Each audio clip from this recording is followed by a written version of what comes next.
Halo, apa kabar teman-teman? Semoga sehat selalu ya. Saya ucapkan terima kasih banyak buat teman-teman yang selalu setia mengikuti channel ini.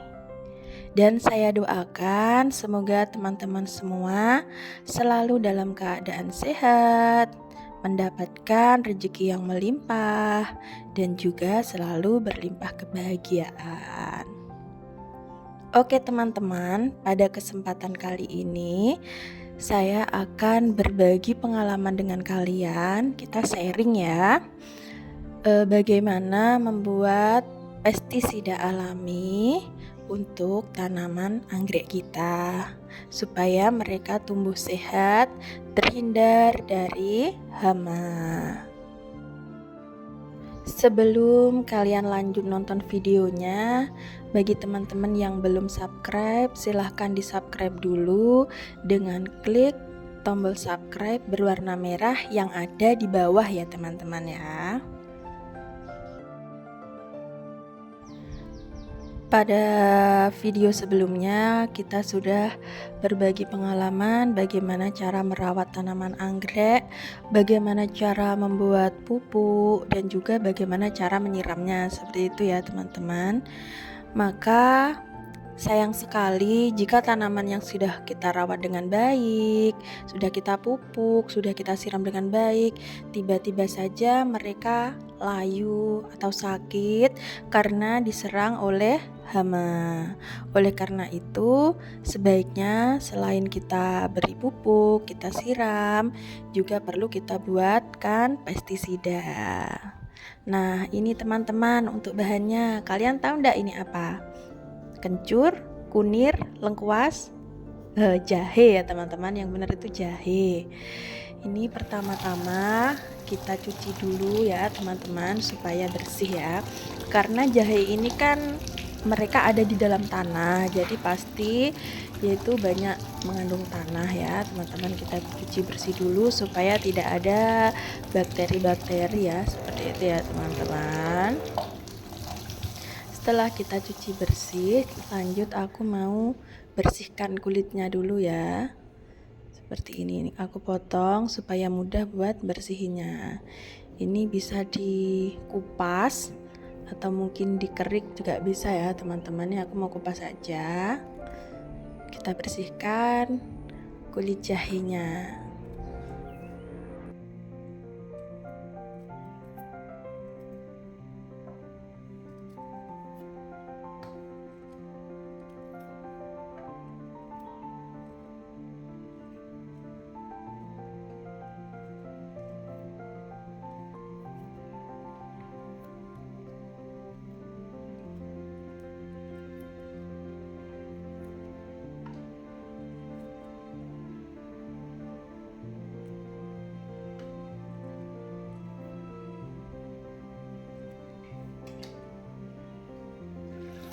Setelah dirasa cukup, ini aku mau cuci lagi untuk membersihkan sisa-sisa tanah yang masih melekat ya teman-teman.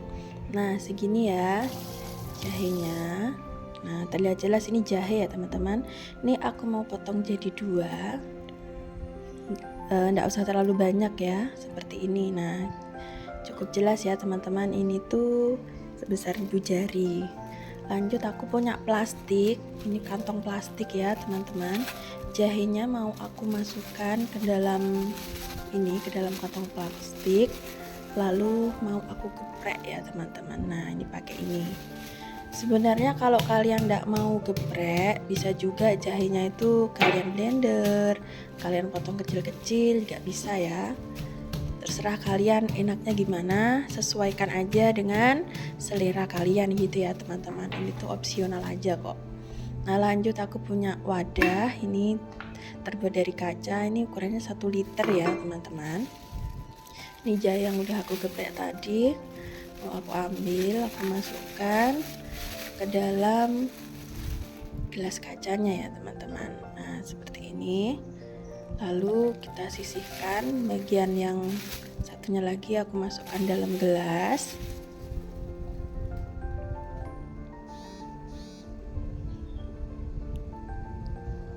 Lalu nih aku udah ngerebus air, udah mendidih ya teman-teman.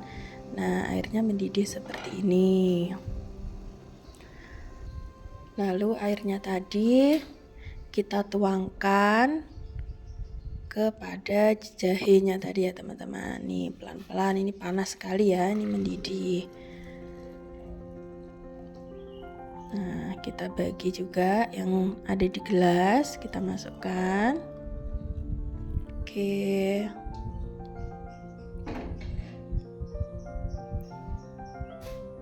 Nah, selanjutnya ini ada gula ya teman-teman. Pasti mudah sekali ya, di dapur pasti ada gula. Ini aku mau tambahkan 2 sendok gula ya teman-teman ya, kayak gitu. Cukup. Nah, lanjut aku mau ambil sendok dulu buat mengaduk ya. Nih kita aduk seperti ini supaya tercampur merata. Nah, yang tadi di gelas bukan untuk pestisida ya, bercanda aja teman-teman. Ini yang untuk pestisida, tidak perlu kita kasih tambahan apa-apa sih, cukup kita tutup aja. Ini kan tutupnya ada lubangnya ya. Lalu kita ambil kain, kita tutup dengan kain, kita sisihkan. Ini akan kita diamkan dulu selama 24 jam, artinya sehari semalam ya. Supaya apa? Supaya zat-zat yang terkandung di dalam jahe tadi benar-benar meresap gitu teman-teman ya. Lalu kenapa harus ditutup kain? Tujuannya ditutup kain seperti ini supaya dia dapat terfermentasi dengan baik ya jahenya, seperti itu ya teman-teman. Kalau misal kalian mau taruh di bawah, di kolong juga bisa. Kalau hari-hari biasa, biasanya saya itu menggunakan pestisida cukup sebulan sekali ya teman-teman. Karena kebetulan di sini baru musim panen. Ini tanaman padi sebenarnya di sini itu baru dipanen. Jadi hama, binatang-binatang kecil yang ada di sawah itu semuanya lari pada tanaman anggrek. Jadi kalau musim panen seperti ini, untuk pemberian pestisida saya persering menjadi seminggu sekali. Nah, ini kita sudah menunggu selama 24 jam ya. Mari kita buka. Nah, seperti ini ya teman-teman, terlihat airnya itu berwarna kekuningan. Itu artinya zat-zat dalam jahe sudah terserap oleh airnya.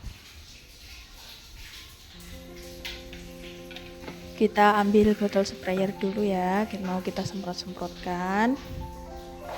Karena hama itu kan suka bersembunyi di daun-daunan. Kalau pakai sprayer itu lebih hemat ya teman-teman. Nah, kita gunakan saringan supaya jahenya tadi tidak menyumbat dari sprayernya. Kita tuangkan.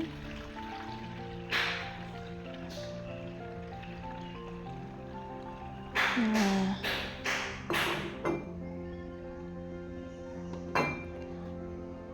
seperti biasa, ini botol sprayer aku 2 liter. Tadi kan airnya cuma 1 liter, jadi mau aku tambahkan air sampai 2 liter ya teman-teman.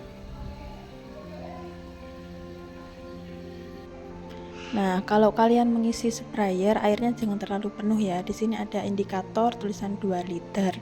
Kalau bisa yang atas itu sisakan rongga udara ya untuk memompa. Kalau kalian ngisinya terlalu penuh, nanti sprayernya cepat rusak ya.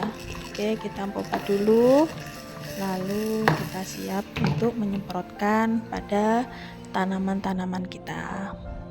Itu sebenarnya masih pagi ya teman-teman, masih jam 7.56 ya, belum ada jam 8. Tapi mataharinya itu udah terlihat terik ya. Nah, ini aku mau semprotkan juga ke tanaman anggrekku ya teman-teman. Ini tuh anggrek tanah ya, kalau nggak salah namanya Chen Ruby, entah benar apa salah ya, setahu saya itu namanya. Lagi kalau yang ini Golden Boy, bunganya kuning, baunya wangi. Nah, ini loh teman-teman, ada spike-nya nih. Nah, gede-gede ya. Nanti kalau udah berbunga aku tunjukin ke kalian deh. Kasihan sekali ya. Kalau ada hama biasanya itu kalau hinggap di kenop-kenopnya itu jadi gagal mekar gitu loh teman-teman. Jadi lebih baik musim panen seperti ini kita antisipasi sebelum terlanjur ya, maksudnya terlanjur diserang oleh binatang-binatang. Ini kan mengusir juga sih. Lalu anggrek-anggrek yang lain semuanya kalau bisa kita semprotin merata ya. Ini juga anggrek-anggrek dendrobium, semuanya kita semprot-semprot secara merata.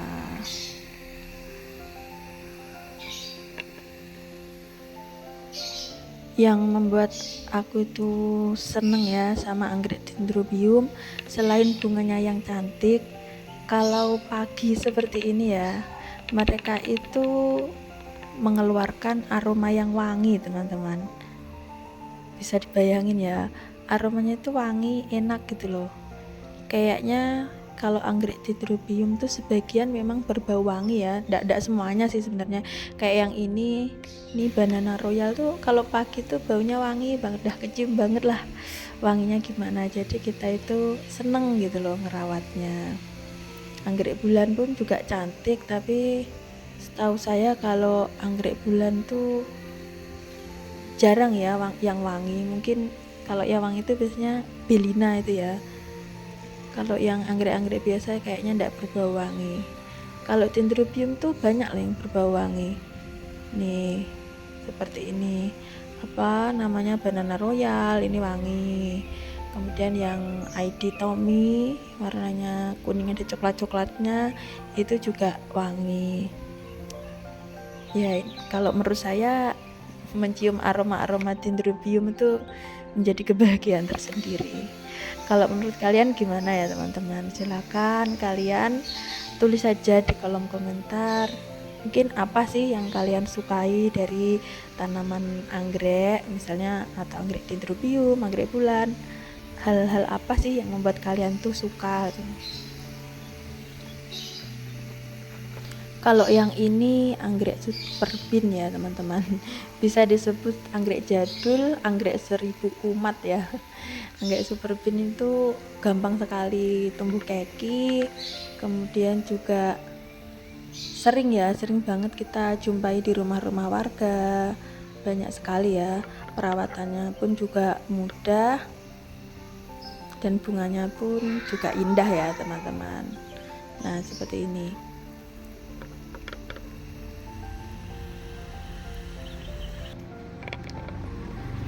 Nih lanjut, aku mau semprotin ke anggrek dendrobium yang nempel di pohon ya teman-teman. Kalau yang di pohon-pohon gini tuh justru suka ya kalau binatang-binatang mau hinggap itu kayaknya.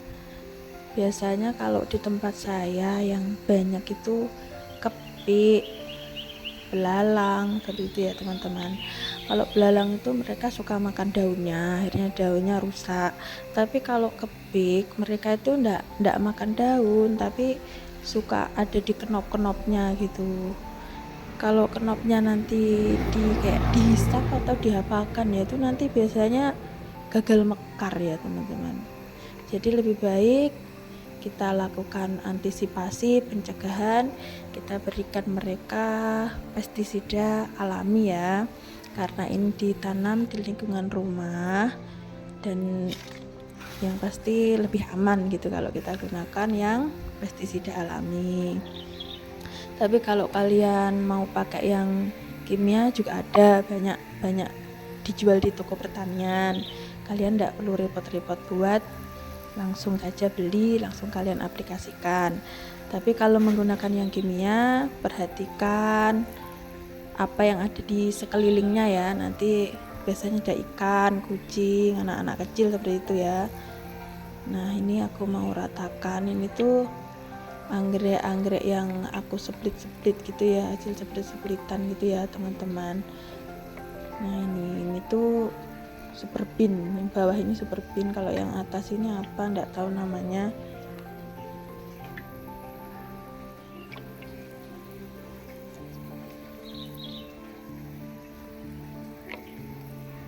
Nah, ini terlihat anggrek super bean-nya sudah tinggi ya teman-teman. Tuh aku udah 1 tahun ya nyeblit tuh, usianya 1 tahun itu. Ya intinya kalau kita menanam anggrek itu memang harus sabar ya teman-teman ya. Nggak bisa tanaman anggrek itu kalian tanam sebulan 2 bulan langsung berbunga. Oke, mungkin sekian dulu teman-teman tips yang bisa saya bagikan hari ini. Semoga bermanfaat ya. Bagi teman-teman yang belum subscribe, jangan lupa di subscribe supaya tidak ketinggalan video terbaru dari kami. Saya doakan semoga tanaman anggrek yang teman-teman rawat tumbuh subur, beranak pinak, dan selalu rajin berbunga. Jika kalian punya pendapat yang berbeda atau ada pertanyaan, silahkan kalian tulis di kolom komentar ya teman-teman, supaya kita bisa bertukar pengalaman. Oke teman-teman, see you next time, bye bye.